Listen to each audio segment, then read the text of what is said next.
வாங்க ஃப்ரெண்ட்ஸ், வாழைப்பூ அப்படின்னாலே ரொம்ப மிரண்டு ஓடுறாங்க. இதோட பெனிஃபிட்ஸ் யாருக்குமே தெரிய மாட்டேங்குது. வாழைப்பூ, வாழைத்தண்டெல்லாம் வந்து விரும்பி சாப்பிட மாட்றாங்க. வாழைப்பூ உடம்புக்கு ரொம்ப ரொம்ப ரொம்ப நல்லதுங்க.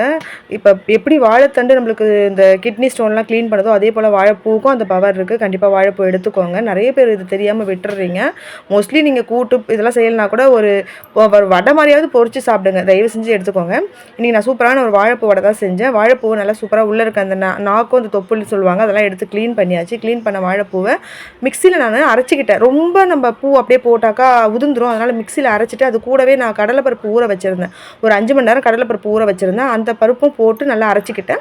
கொஞ்சமாக அரைக்காத பருப்பும் எடுத்து வச்சுக்கிட்டேன். இப்போ அரைச்ச அந்த வாழைப்பூ, கடலைப்பருப்பு, கொஞ்சம் அரைக்காத பருப்பு ஆட் பண்ணிவிட்டு அது கூடவே பார்த்தீங்கன்னா நல்லா கை நிறைய கருவேப்பிலை, கொத்தமல்லி, ஒரு முழு பூண்டை தோல் தட்டி போட்டிருக்கேன்.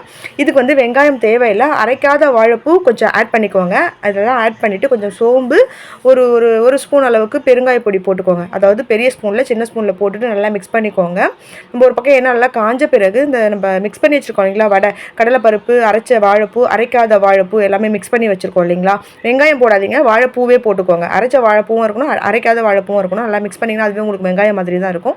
வெங்காயம் தேவையில்லை. வெங்காயத்துக்கு பதிலாக வாழைப்பூவே பொடியாக கட் பண்ணி போட்டுக்கோங்க. கூடவே பச்சை மிளகா போட்டு நல்லா கையில் தட்டி தட்டி நீங்கள் எண்ணெய் காஞ்ச பிறகு பொரிச்சு எடுத்திங்கன்னா சூப்பரான நல்ல கிறிஸ்பியான வாழைப்பூ கிடச்சிரும். கண்டிப்பாக குழந்தைங்களாம் பார்த்தீங்கன்னா பொரியல் கூட்டுற எடுத்துக்க மாட்டாங்க. ஆனால் இந்த மாதிரி வடையாக செஞ்சு கொடுக்க சொல்ல அவங்களுக்கு தெரியாது. கண்டிப்பாக எடுத்துப்பாங்க. என்னன்னே தெரியாமல் அவங்க சாப்பிடுவாங்கன்னா இதில் எவ்வளோ நல்ல விஷயம் இருக்குன்ட்டு அவங்களுக்கு தெரியாது.